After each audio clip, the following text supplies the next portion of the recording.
right, as promised, here is the Roxon KS2. And I've actually had this one since before they released the new version with the D2 blade. So this is the original version, but I imagine buying the other one, it's just going to be a big upgrade because I really enjoy carrying this one as it is. And as I did in the other video with the E1, I'll give you a comparison with the T4. So these two they're relatively close to the same height. And they are relatively close to the same width. The pocket clip on the Leatherman makes it a little wider, but so that's just an idea, if you know what that is.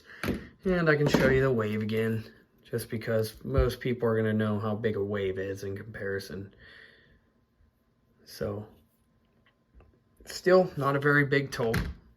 Rectangular profile, just like the E1 from Next Tool. But Roxon has this tool figured out to a point that it is very easy to use. The blade on this tool, this impressed me. Like, it flicks right open. Like, it's an easy opening knife. And it's not like this thing costed that much. Whatever it was, 20 bucks maybe, or 19 something I think I paid. To unlock the blade, it is a liner lock. So it folds right in like that.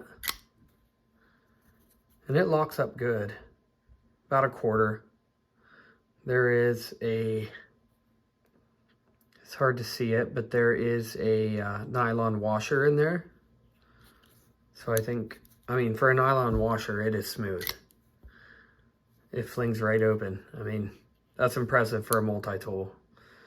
Then the next big thing on this is it's got a big old pair of scissors in it. I mean, that is a substantial pair of scissors for a tool this small. I have the scissors on the T4. They're just not even close. Like, it's a huge pair of scissors. And then when you go even farther, if you compare it to a pair of scissors like on this Leatherman Wave,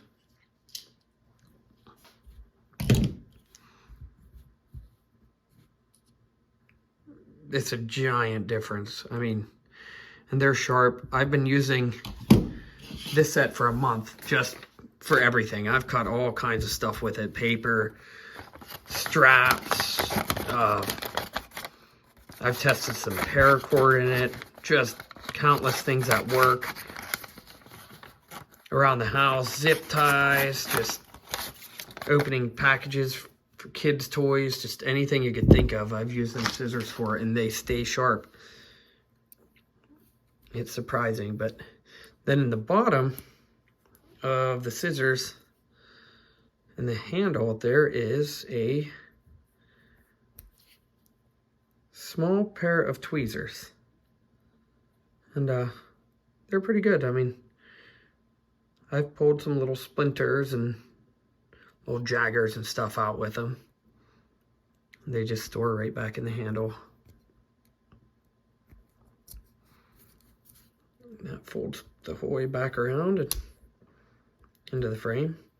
Then on this side, they figured out how to release these tools pretty effortlessly. You just push this forward, and then you can fan the tools out, the leftover tools on this side. So you got a Phillips head, a file, and then you have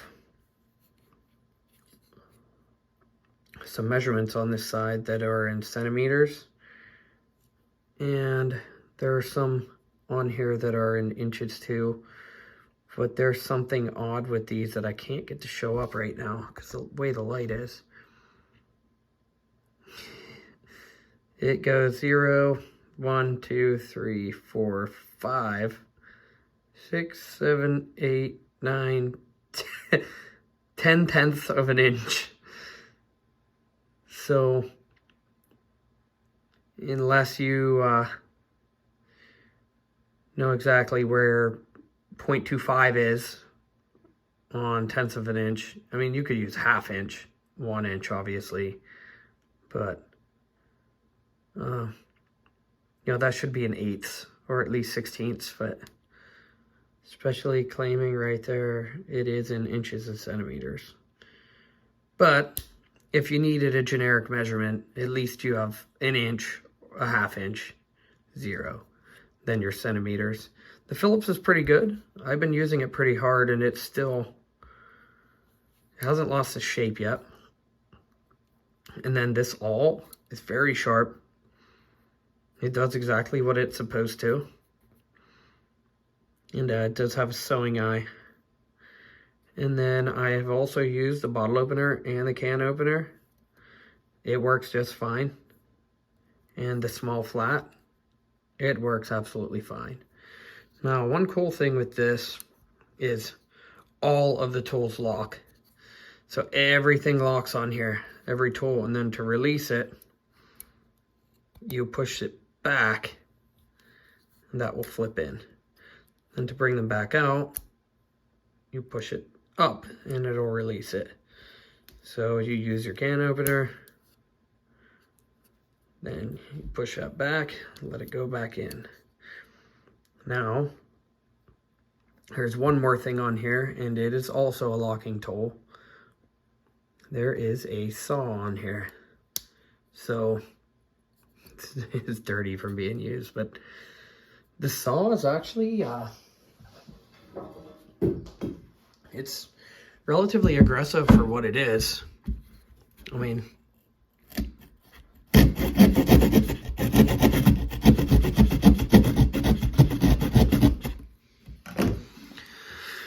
for what it is, I could saw this board in half with this in probably less than a minute. I mean, it's pretty aggressive. For just a little saw and a cheap multi-tool, it wasn't very expensive. And it also is a liner lock, and it locks. It's a little harder to get to this side because it is, the liner lock is recessed down in there pretty far. If you have fingernails, it's not a real hard thing to get a hold of, but I don't keep them, as you can tell. I bust my hands up a lot. I work with my hands, so they're not real pretty. But this thing is neat. Now, I had picked this up before the D2 version came out. So what I did was I picked up the bit kit separately. So on the Phillips, you can use this Roxon bit kit, and they are 4mm bits. They're not full 1/4 inch, but I have found out there's a lot of use to these bits. Like, if you take knives apart, there's some good Torx bits on there, and nice flats, bigger Allen heads, plus 3 sizes of Phillips. So this adapter pulls out and it magnetizes onto the Phillips head. And then on this side, to say you need Phillips 2 for something, you just drop that in there and it's magnetized on that side. So you now have a longer bit driver for 1. And 2, if you have other kits that have 4mm bits in them, well, you have a driver for them now too. So that's a good thing that they started tossing in with the newer version. And then the last thing on here that I missed to begin with is, where is that thing? Right here. It's a carbide glass breaker. I never tested that out, but it looks to me if you hit something with it, window would probably bust. So other than that, I mean, this is a really neat tool, and it fits comfortably in your pocket. Guess I didn't flick it hard enough, but it's hard to do on the camera. But I mean, for what it is, for the price, I would definitely recommend picking one of these up. It carries so easy. But other than that, this is the Roxon KS2, and you're watching Whitetail Survival. I will be back with some more videos to show you guys some more stuff. Alrighty. Thank you. We'll see you next time.